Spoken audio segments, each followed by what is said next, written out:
India here. Well, as you can tell, if you're our regular viewers, we're a little late. Like right as I clicked the go live button, everything decided to not work anymore. So we had to put everything to sleep and wake everything back up again. As a tech professional, turn it off and turn it back on. Turn it back. Yep. That is the first thing that you always do. Turn it off and turn it back on again. Yep. I'm cross-posting. I'm still here. We are still doing all of it. So like once we go live, we normally that thing where you don't like hear anything but the music, you don't see us. That's normally when we're doing all the links and things. That's what India is doing right now. So we're a little behind the eight ball, but we're trying to catch up. So I'm speaking really fast. And now that I got all the reallys out of the way, we are going to, once India is done, try to buy time. Yep. Okay. Awesome. I did it. So I did, Jason. That's what fixed it. Yes, Jason. That works every time. But we're not going to do that right now because everything works. Although I guess we could. No, we won't do that.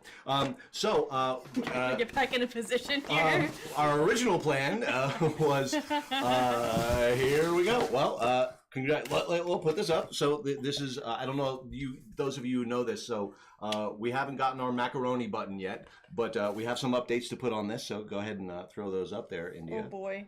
So, asking a lot of me right now. 100th episode. All right, and right there, that's. How many do we have right now? Wow, that's upside down and backwards. Oh, that's a awesome. We have 30 affinity,000 views. That was exactly perfect. That took all my brain power. Hooray for us. Yay! 100th episode. We did it. We did it. Yeah. You know, it wouldn't be Crossroads if we didn't have something happen during our 100th episode, to be fair. So we want to thank, first off, we want to thank our friend Levon for helping us with all of our confetti needs. Yes, thank you. That was done for him. Now that it's all over everything. Yep. If it's not in your hair, you didn't do it right. Oh, I got to clean all this shit up. All right. So, welcome to our 100th live stream. Off to a little bit of a bumpy, rocky start, but hey, that's why you love us, right, guys? Oh my goodness! Please say yes. So we have a whole bunch of things to go over with you, and we have first thing that we're going to cover right now is we're going to check out a couple of the things that we've done since our last live stream. Now, right after our live stream, I got invited to another game. It's a game called, let me see if we can do our first transition without everything blowing up. All right. So this is Apotheosis, Legends Apotheosis. You can check out their stuff right there. So we shot a guest episode over at another LARP. It is a steampunk-based LARP. We had a really good time there. I had a blast shooting for everybody. My head of plot, Lawrence, also runs plot for them. And it was a unique experience because I've not had a lot of experience outside the Alliance system. And I thought it was really rewarding, and I felt good knowing that there's other LARP groups out there doing the same thing with the same spirit. So to the Legends folks, thanks for having me, and thank you so much for coming out, for letting me come out. And I think I've seen a couple of your players out at our games in the Alliance, so it's super cool to see. And then the next weekend, India, we got up to something else. Why don't you tell folks about it? We did. We got invited out to a LARPCon in Memphis, Tennessee. This is going to be me all night. I'm just going to be playing with confetti. We got invited out to LARPCon in Memphis, Tennessee. It was their first year running. It was at a really cool venue out in Memphis, East-ish Memphis. And we got to meet a lot of cool people there. Hopefully we got a few new LARPers from there. I know I had quite a few conversations with people about coming and trying Alliance. And Tab and I also got to talking with a game down in southern Missouri. Yep. Called Aftermath, that we've been invited out to go do another shoot there. And hopefully, if everything works out, we'll be going there at the end of May to throw some more content at you guys. Yeah, so our next episode is actually going to be a non-Alliance episode. Yeah. So that means Really, Albert yeah. doesn't have to do any dragon stamps. Yeah, Albert doesn't have to do any work. You're welcome, Albert. So yeah, we're giving them the rub, trying to prove the concept that we can go out and support other LARPs, so we can spread the word about our own LARP as well. And it's working, and the goodwill between games is doing nothing but growing these days, and it's really awesome to see. And I think that that type of goodwill and learning how to work between different LARPs or different chapters of LARPs has been started by the networked LARPs and just kind of passed on to all of these independent shows around. So with that being said, I want to bring on our guest. So we have, she's been on our show before.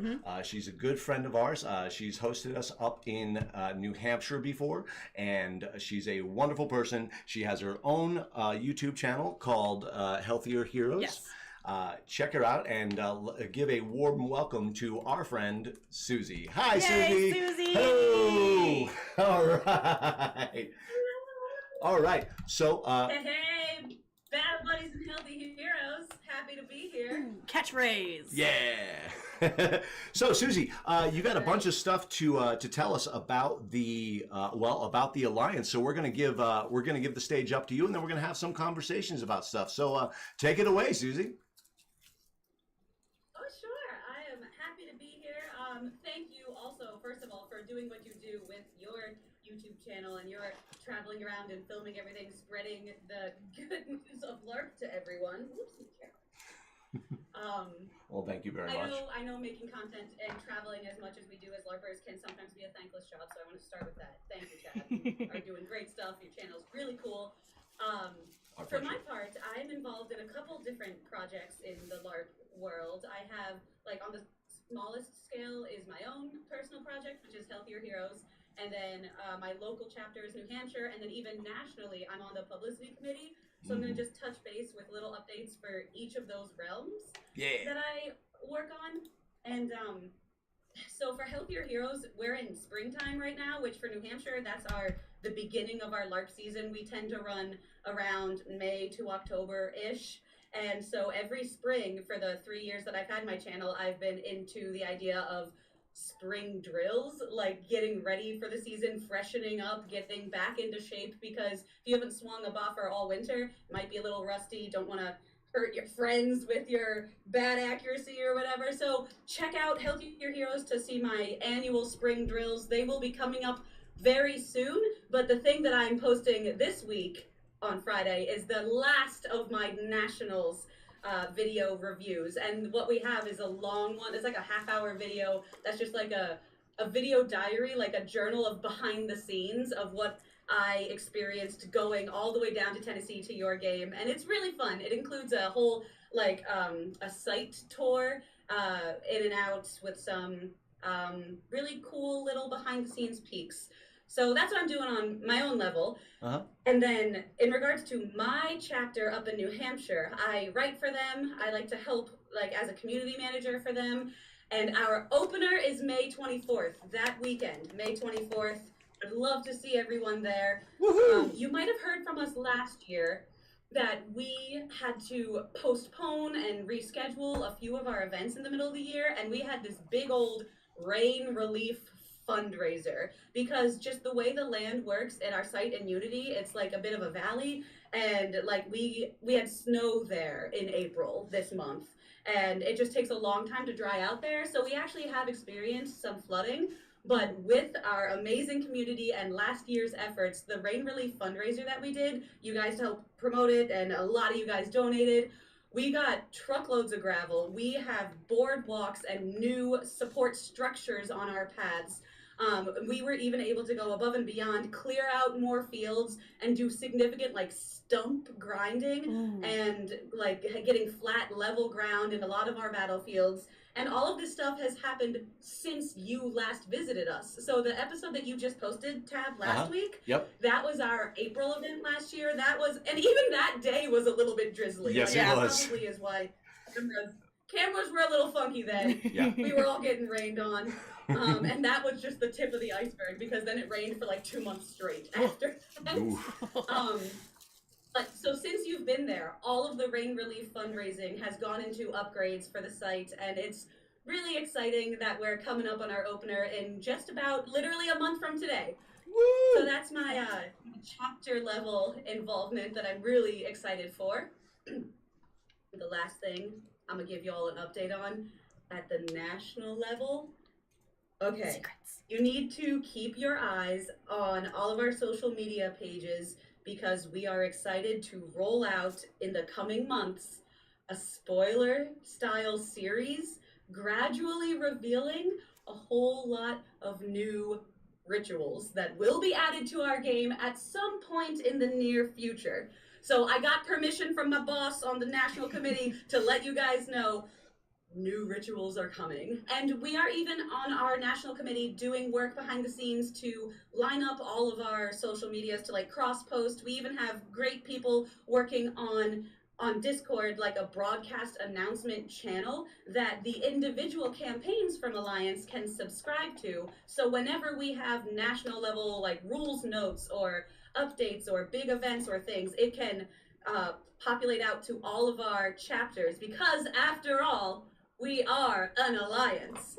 And we do have all these different campaigns all over. You can mist walk to any one of them. And at the national level, we try to be really cognizant of that and help us all get on the same page. So from linking up all of our socials and having like subscriptions and broadcasting options, just keep your eyes peeled because the next thing on the docket at that level is going to be new rituals rolling out.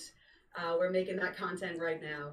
New cool things to do. Always that's what fun. I got for you guys on the 3 levels. What any like questions or follow up about what's going on? Well, we're scooting on the chat right now and trying to see if there's anything. There's nothing that comes immediately to my mind.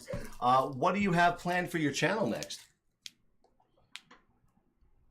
So my channel, aside from the video diary that's coming up this week, my spring drills are going to be more advanced. Every year that I've done them, they started with like the basics of a strike, and then I honestly am making content based on what I am doing in my training. So I'm sort of adding new strikes or new combos with a sort of a more advanced blocking idea, and I'm going to break down my moves like step by step and show you how to use them both on a battlefield and like in your house or in a field outside on a Pell if you're just training. If you just want to exercise and have a cardio workout, you can take the drills that I break down and loop them together, and you can get yourself really fit and really ready for the on season. So yeah, my channel's in spring drill time. All right. So it sounds like you can go back and watch your other spring drills and like watch them sequentially because they get more complicated as the seasons go on. Yeah, absolutely. And I do try to do a lot of cross-referencing and linking. So if you happen to find me on like my year 2 Boffer Drill 2.0 and you're like, wait, I didn't catch the first one, it should be in the description or like as a little card. You can find it. I even have playlists of like, here are the workouts and here are the drills that are all sequential. So however you find me, once you dive into my site, it's decently well organized and cross-referenced. So you can look up whatever you need. And hey, I love meeting new people. So if anyone happens to like find me like on Facebook or on Discord or like drop me a comment on my YouTube, ask me questions and I will direct you to what content I have I think could meet your needs. I've had specific questions about dual wielding, about staff fighting, and I've got like little tidbits of tactics all over my YouTube. So I would recommend starting, if you want to browse it yourself, just look at my playlists because they're all kind of categorically organized for what you might be looking for. Yeah, awesome. I think the question in the chat was about the rituals and. Oh yeah, no, the question about the videos was for me. Oh, low level ones. Oh, I didn't even see that. I was asking about the video sequentially from me and my out of shape body. Yeah. But yeah, Demos, I think it's when we're talking about rituals, you can cast a ritual at a relatively low level, but to cast the higher versions of those rituals, almost every ritual has a scale built into it based on your skill level. Now, I'm a ritual novice, more of a stick jock myself in the game, but that's about the and there's.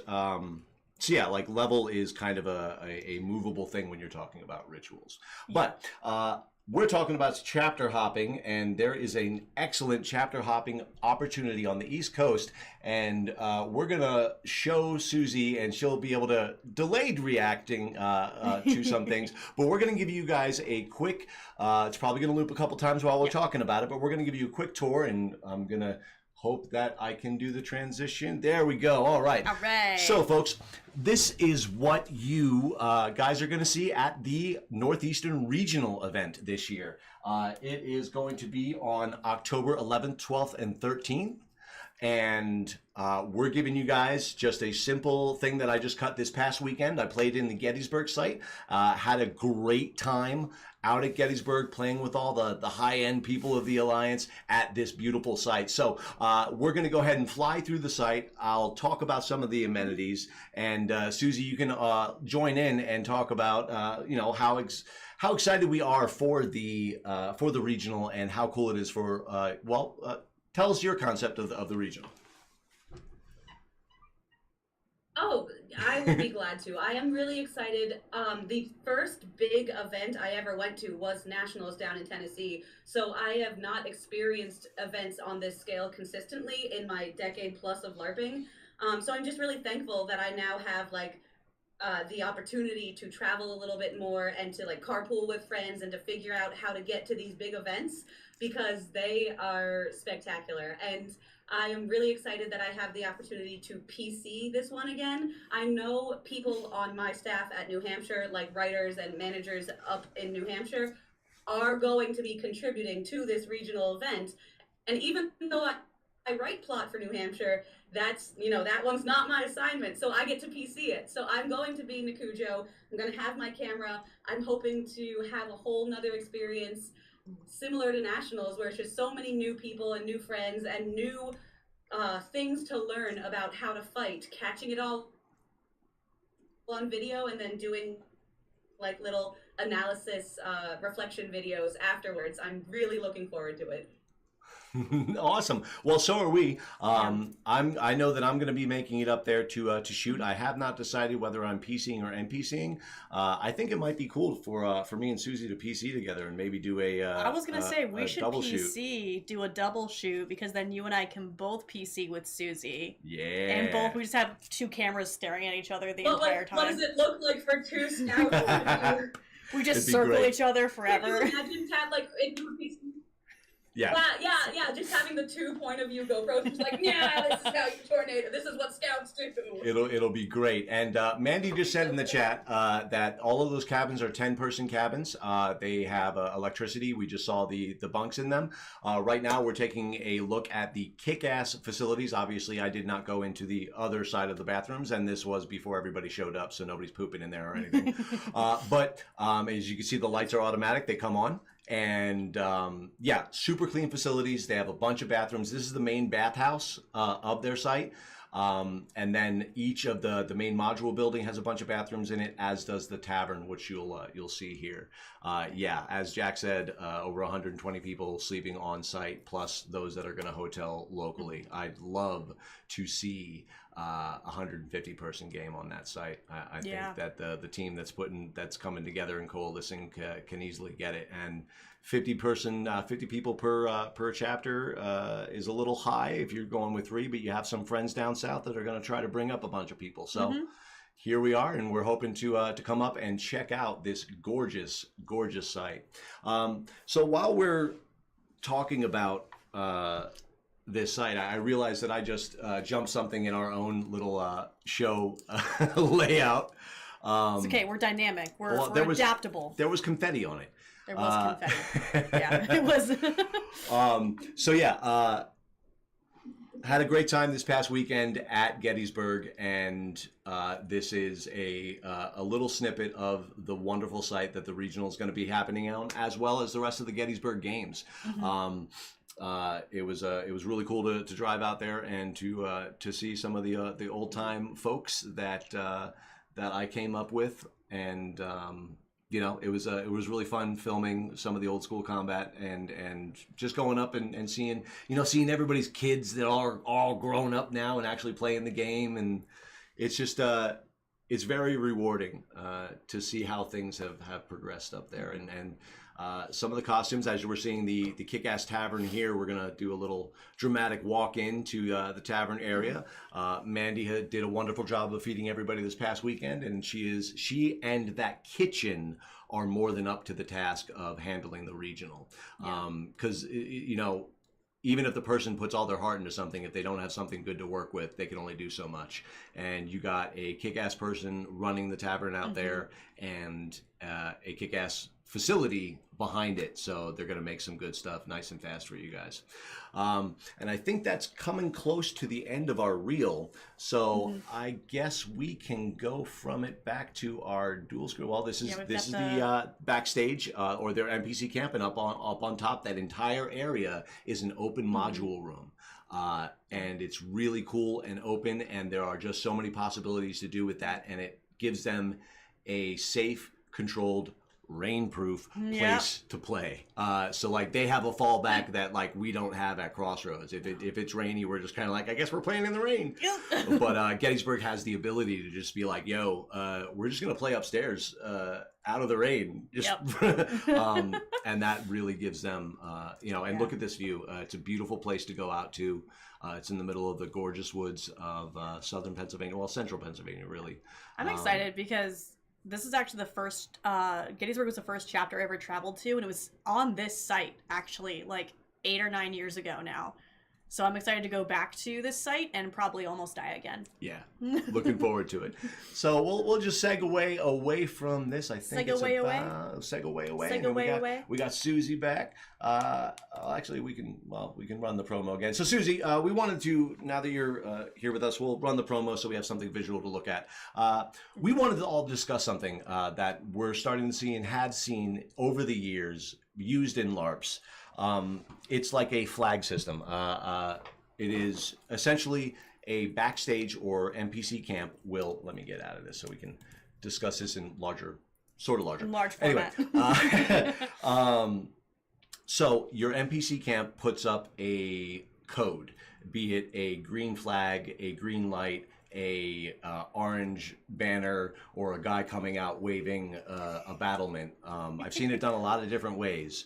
But essentially it's saying, hey, backstage is ready to give you free form content. Essentially, they're saying, hey, if you have a mercenary quest or a side quest that you want to take care of, come talk to NPC camp because this green light is on and we can handle that. Yeah. Now we've tried it in Crossroads before, and we've been talking about trying it again, and I see a challenge with it every place that I go, and I love the idea of having content that you can go out and say, hey, that's a green flag, I can go get my content. But on the operational stage manager director side of things, the timing never works. Like they always and it feels bad as a runner. Like you're prepping something, you had the flag up, nobody came, so you go on and start prepping the next thing. You're 95% prepped for the next big thing, and a bright-eyed, bushy-tailed player comes running up with their idea, and it's too late because they saw the green flag, then they started making their plan without telling you backstage that they wanted to do a green flag thing. So, like, I guess my critique to it and how I'm trying to make it better, players, when you want to do that, right, tell NPC camp before you start making your plan so they can start prepping. Because just because you ran over and say, hey, I want to do this idea, that takes time on the back end to prep. We have to stat, we have to treasure, we have to come up with the module sometimes. So that's kind of my fix to it. I just wanted to put it out here and kind of discuss it and bat it around about what you guys think about that concept of going out and getting quests and some of the speed bumps that happen operationally as a game runner to it. You know. Yeah. So I can't tell how much of a lag I'm on. India, do you want to go first, and then I'll pop in last? You're good. No, go ahead. Okay. Thanks. I think when you first explained this to me, I just wanted to clarify that this is like an opportunity for PCs to go request something. So for example, the only time I had ever seen something like this done, it wasn't necessarily like a system that NPC Camp was offering, but like I was playing Nakujo, my cheetah Gorb, and nothing else was really going on, and a veteran like staff person who was PCing just went backstage, grabbed a single NPC and said, hey, we're gonna go hunt a coyote. And so like one single NPC came out and he just ran out, like all he had to do was stat one monster and he threw him outside, and then like it was me and my one red pandakin, the only person that she's ever befriended. And this guy like went hunting together. So it's this idea that like personal plot or like a PC driven idea, something for your character can just spontaneously happen. And honestly, as a new LARPer, that would have never occurred to me. It was only because there was a veteran LARPer there to kind of funnel it. So I do think if NPC Camp wants to offer it, you want to be cognizant of what your audience is and what your NPC resources are. Because newer LARPers might not know how or what to ask for or how taxing something would be. So I guess it's just experience level and resource management would all need to come into play. And maybe you would want to only offer the green flag when you have like at least a dedicated 1 or 2 NPCs that are confident and experienced enough that can be like, yeah, I can go be a coyote, I can stat myself, I can, like, if they want to do something like this, I can handle this, so I don't have to go on the next thing. Like, you have to divvy up your resources almost, and then, I guess just know your audience. Those are my off-the-cuff thoughts, but I think it's a bold plan to offer something like that. I mean, it's really difficult to on paper, it's perfect, right? Because you're giving them exactly what they want and exactly what they're looking for. And I guess one of the challenges is where do you put they know to look for it. Yeah, and where do you put that conceit, right? Where do you break that fourth wall to let them know? Right now, we're doing it with lights and with flags, right? But the timing of it, I think if we explain that better, and I think Jack touched on that point, understanding that the players have to say their intention and then go start gathering their team and getting people together. That way, both sides are prepping at the same time and have a better chance of going, hey, we're both ready. As opposed to players waiting around for a long time because they never told anybody until they showed up all ready to go. And now we have to stat things, and now they have downtime that they might not have wanted. And most players are cool as heck about this, by the way. Like, it's not, I think this is the explanation point. Good line. It's not a bad thing. This is we're all trying to make this better, this art that we do. And it's just missing. It's missing every time that I see it. It's either bad timing for a player or bad timing for a runner, or in some cases both. I've rarely seen it just work perfectly. And I think one of the things that we're discussing on Crossroads backend right now is actually putting together time, like saying, hey, this schedule, and we will adjust it as it goes throughout the weekend. But right now we are planning from the hours of say 4 to 6, we are going to open up our plot, and that's when you guys have something prepped and ready. And that's where you guys get to put your interesting, hey, let's go get this, pick this at the beginning of the event, then let us know. We'll have it prepped and ready for you by then. Just some way that NPC Camp can get ahead of the players' intentions, because we're always playing catch up, and that's where, like, at least for my backstage operationally, that just jams us up, and it just creates a cascade of just making us later on something. Or one of the worst things I can see is pulling NPCs that were about to go in and rechanging their stats and their treasure and their costumes, taking even more of that time, and then like they're spending more time prepping than they would have been playing. Like it's just those little things. Yeah, What do you... I honestly don't think that it makes sense to offer something like this unless you have the bodies in NPC camp to like delegate appropriately. Like you plan for the next thing that is plot, like right up on our list of things to do, and you stay in reserve because this is our hours of, you know, free PC driven play. I feel like maybe numbers and delegating might help. I mean, it's no doubt these small, we call them fish bowls in the industry. These small self-contained adventures, that's why they're called fish bowls, are a great opportunity for brand new runners to try out running modules, because that's where you start. Before you run plot, you run small modules. So it's an excellent, like, low stakes chance to get your new runners out there. But again, if you're already making them late, you're kind of setting them up to fail, because then the players are kind of antsy and things are running late, so they're already kind of crossing their arms and huffing a lot. So like it's just one of those things that I think we collectively, one of us is going to get it right, and we just need to listen to that person, whoever figures it out first, and be like, oh, that's how we do that. But that's kind of the joy of this art form, where it is something different every time. You know, it is.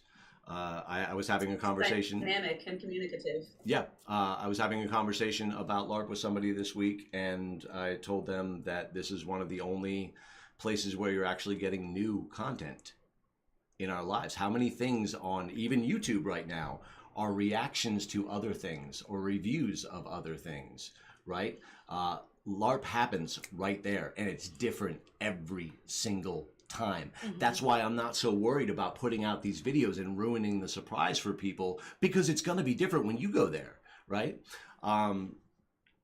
So that's my little soapbox thing. India, what are your thoughts on the red light, green light? I'm trying to figure out how to say this nicely. So everything that I'm hearing as like the problems and where it bogs up and expectations of players and of staff comes down to what I think is LARP. I don't want to just generalize it as alliances problem, but I think it's a LARP problem when you have two teams, when you have staff and volunteers and players, is there is always this like, hey, we're all playing the same game, but there is always some kind of a breakdown of communication between those two teams once game starts. That breakdown of communication happens immediately because your players are in there going, I'm my character now, I'm doing this. Your staff is busy running the game, and that wall appears. That only gets broken down when there's an issue, or when there is direct staff like involvement in a mod, and it only breaks down, like it only comes down for that specific encounter. This is a thing I've seen in a few different chapters and a few different communities as well. Players talk to your staff. Staff set expectations for your players. The suspension of disbelief is extremely real for people, where, you know, they want to go into game and not, you know, think about anything but being their character. That's fantastic. But you have to set expectations and be open and like clear about them when they're set. So if you go into this game and you're like, hey guys, we're trying out a new thing. We have a flag system. Red flag means don't bother us, we're prepping a mod. Yellow flag means give us a little bit, we're doing something, but we'll be back. Green flag means bring your job board, bring your idea, bring your, you know, IBGA that we told you to go find in the game world.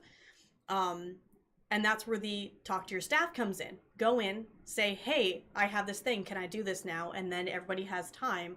And staff have that like clear expectation of this means this. And when we have the green flag, it may not last for very long because things change. So having that, like, if you see a green flag and you're ready to, you know, come talk to us about a mod, you're walking up to the building and it turns into red, accept it, wait for the next one, walk away.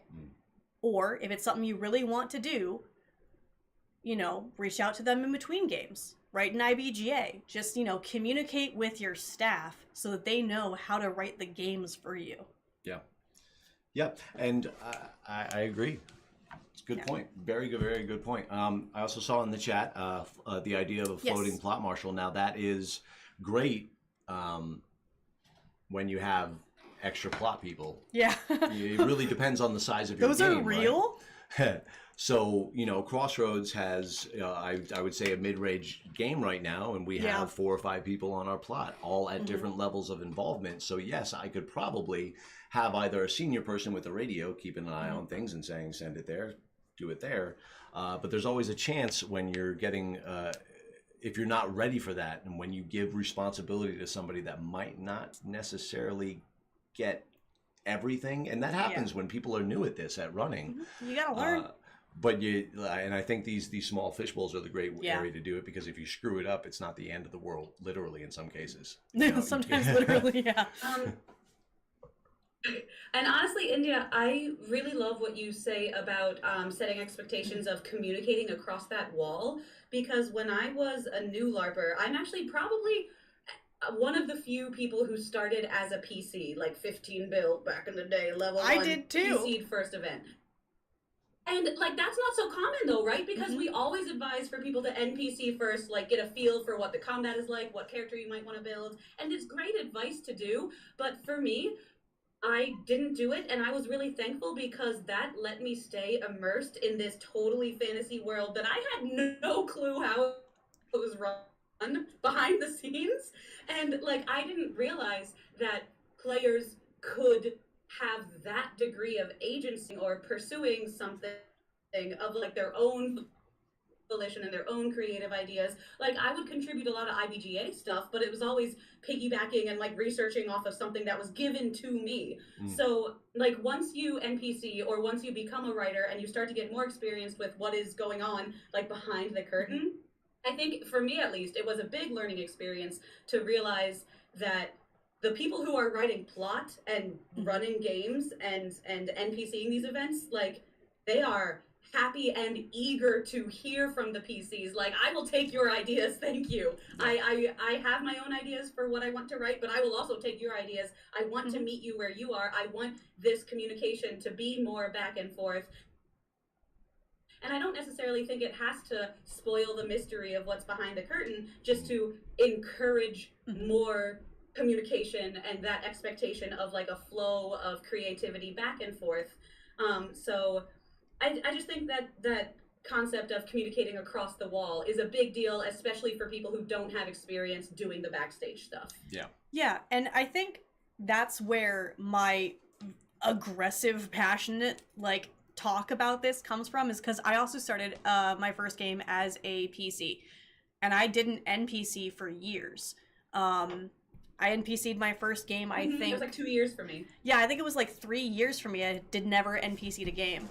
And then I became staff, and then I became plot, and then I have kind of just stayed backstage, and now I can see where those issues, lie. I've heard people talk about, I've had it happen to me, people being like, well, I'm not having fun because this didn't happen, and I'm like, well, you didn't tell me. Or, I'm like, well, did you tell your staff? And they're like, no. I'm like, well, then how do they know? And I feel like if we, I don't want to blur the lines of staff versus player, because like, it is important for people to, have their experiences on both sides of that fence. But if we just build that, like, hey guys, you can talk to your staff, it's totally fine, nobody minds. Yeah. It's going to build more of that community, and it's just going to make people have a better time in general, both the staff and the players. Because when staff knows what people want, the players have more fun, and the staff has more of an idea of what to do to build that game for their players. So just like, talk to your staff. And you get more inspired. You're like, oh, this is the audience I'm writing for. This is what they're into. Oh, I now have 10 new ideas because they've sparked that vein of like what direction we're moving in based on what they want. It's so cool. And another thing I wanted to mention about what sounds really neat about this idea, the flag system, is that it's really respectful of immersion. Because something that was hard for me when I finally did start NPCing, it did kind of take away, like when you pull back that curtain, it took away a little bit of the magic, and I was like, oh, it's just a bunch of people writing stories and like frantically throwing stuff on stage, like it's like I thought that they were some sort of like magical, like Tolkien level, like totally fully orchestrated like amazingly planned, and they're like just winging it back there a lot. Like we've got good guidance and like ideas and stuff, but a lot of it is winging it and filling in the gaps later and seeing how PCs react. And so to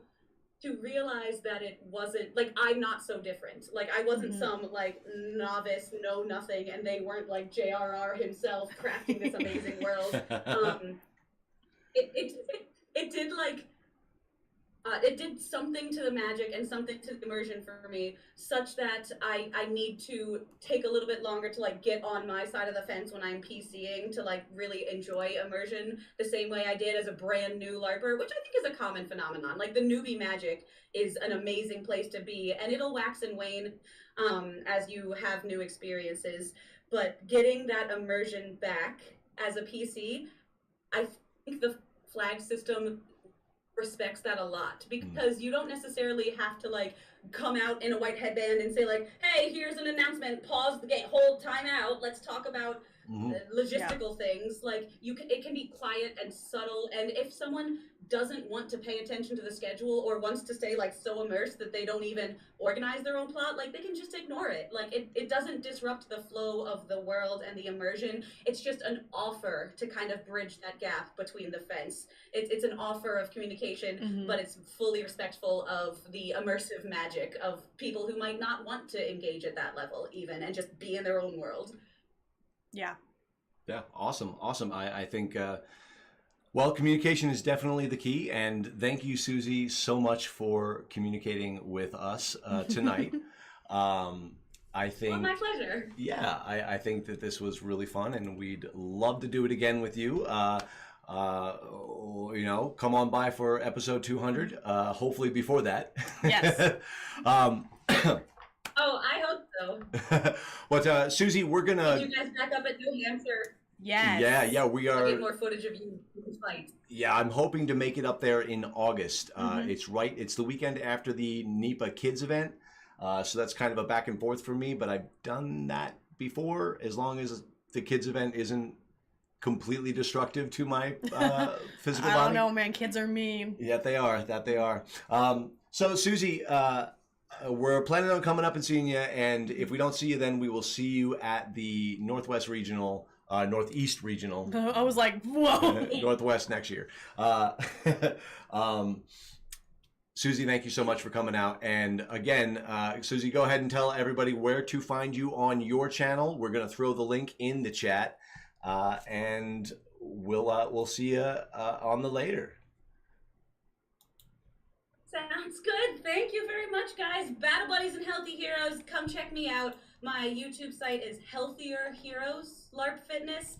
And if you have any questions, find me, leave comments, or find me and direct message me somewhere, and I will point you to where to go. If you are a beginner, I recently organized a playlist that says new to boffer combat, start here. And it's my beginner drills, my beginner strikes, and like warm-up stuff.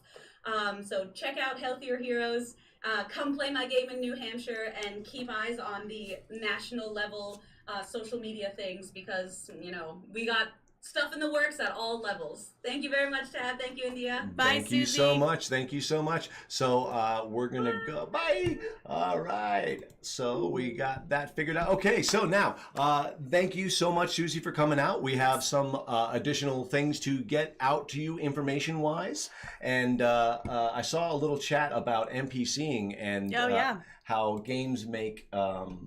mandatory shifts. Yeah, and that's just a little discussion point that while we're prepping the rest of the show here, here's what I've seen that is a challenge to that. It really depends on the individual game's culture.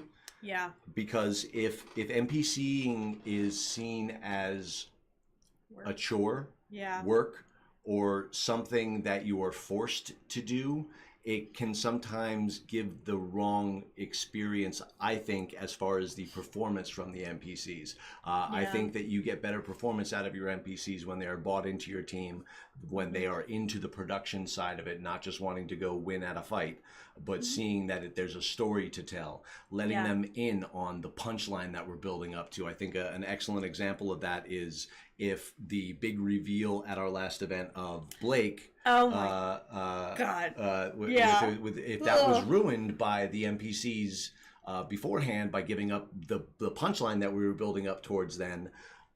If they weren't in on the joke, it might not have worked as well. So, and you can't really do that with fence hoppers. So, and unfortunately, a lot of like the challenge that I see when PCs jump fence is they're in the PC mindset, at least in the Alliance game.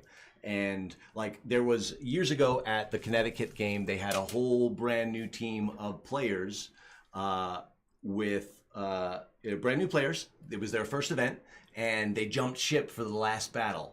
They wanted to help out the last battle. So we did a low-level version where the high Bs NPC'd for them, and then a high-level version where the high Bs got to play with the PCs jumping fence. So the issue there was that all of those NPCs had never NPC'd before. So they didn't know that it was inappropriate not to drop a killing blow on absolutely everybody or fight your absolute hardest of your card every single time. There was no entertainment element to it. They just wanted to beat us down and win, and they did because they had enormous cards. And that's really that kind of broke apart that system a little bit, at least that event, because they had to retcon everything, and it was just they were outplaying their cards when they were non-killing blow active characters, and they just thought, well, I'm just there and just, that's what we do, right? That's how the game is played. So that NPC shift is really, really important. There's also, you know, I've seen favoritism as well, where, you know, someone will be NPC shifting and they'll fight one of their friends. It's really fun to fight your friends, so they'll go after their friends. But when their friends kill them, they're like, hey, here's a spell scroll or like a ritual scroll that I was supposed to be holding for something else, but I'm going to give it to you specifically. Yeah. Like, this person gets a copper, but you get this magic item. And there's that, like, you know, I've seen that before too, which kind of tainted the whole thing for me. Even the potential for that happening, the rumor getting started of that happening can be so destructive to a team that didn't even do anything. Yeah. Like, we left early because we had to go home early, not because we stole everything. That somebody else stole it, and there's somebody else on there. I got away with it. Like, oof, oof. Also, you know, when you have your dedicated NPCs as staff, and I know Atlanta does this, Crossroads just started doing it, you can really build that team just for that weekend, but you can build that community and that team like vibe. Like I know Atlanta and Crossroads just started doing it. They do NPC talks a few days before their game where they're like, hey guys, here's the vibe for the weekend.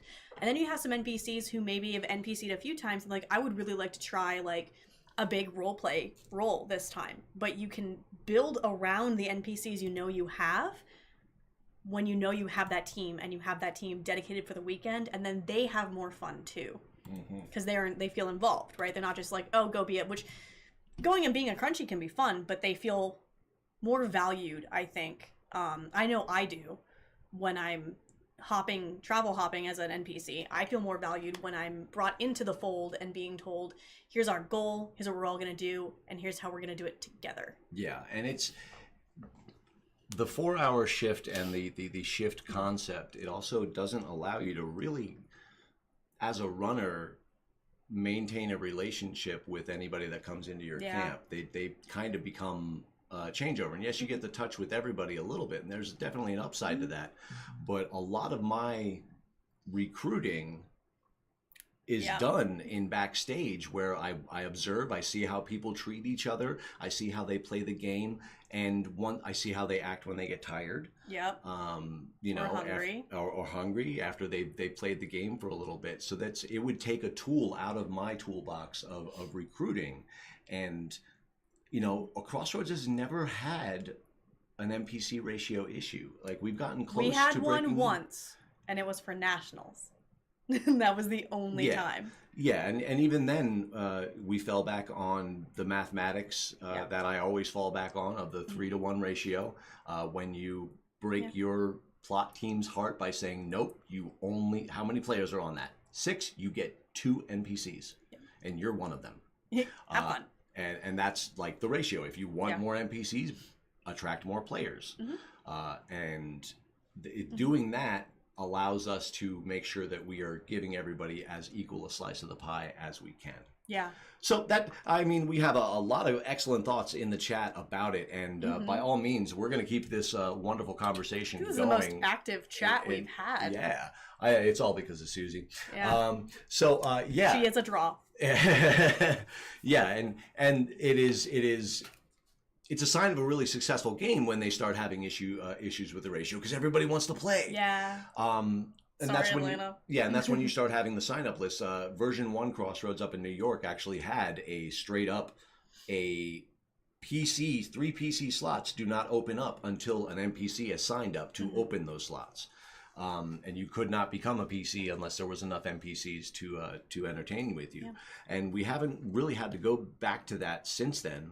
No. We've broken the 3-to-1 ratio like a little bit, but I think the worst it's ever gotten is 4-to-1. We just have, we are just nice and lucky that we have a dedicated team of NPCs who love NPCing. And you guys are never allowed to leave us. I will find you and I will drag you back. Yeah. And it's also really important to make sure that your NPCs are players too, and that they have a good time. Yeah, which we also get lucky that we have Atlanta so close to us, so people can NPC for us, PC Atlanta, and then vice versa. Very true, very true. So we're going to go ahead and segue into the upcoming Alliance games that we can tell you guys about. Speaking of Atlanta. Speaking of Atlanta. Look at me segueing. I'm a professional. Yeah. So, so we have Atlanta next weekend that I will be going, and you will be PCing. I'll be NPCing. The first weekend of May. First weekend of May, correct? Correct. 3rd, 4th, and 5th. That one, yeah. Yes. We see it right there. And then right after that, we have Crossroads' second event of the year.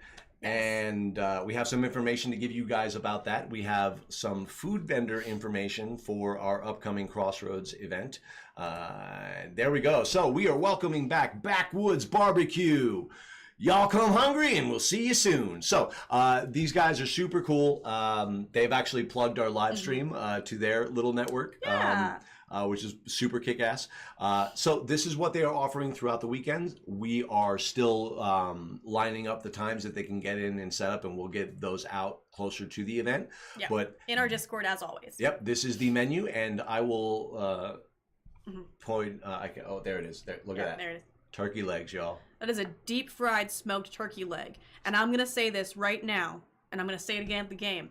If I find turkey legs on the site, I will start killing all your PCs. I will go back to plot, and I will talk to Lawrence. This is YouTube. We unalive people here. Oh my gosh, I'm sorry. I will start putting all your PCs in a hole, fill that hole with glue, and then read you all really, really boring stories. We're all playing Moss. So this is our upcoming menu for the upcoming game. Again, we got breakfast and lunch dinner. Yeah, so they will be our sole food vendor for this game, and we are looking at probably 420 snacks for the kids event, and then we are going to have, we're looking at possibly for the second 2 events, adding a dessert style secondary vendor. Something that isn't really directly competitive with the main food, so like sweet to their savory, and like a soft serve truck or something like that. So we're searching out for that right now, but we're super excited to welcome back Backwoods Barbecue, and we can't wait to. Those I still think about those chicken strips. Honestly, yeah, those were really good. Really good, very, very good. So what do we want to plug next? We got that's it. Arcane Strike Disintegrate per the number of turkey legs per logistics period. Boom. That's it. That's what I'm doing. It's coming your way.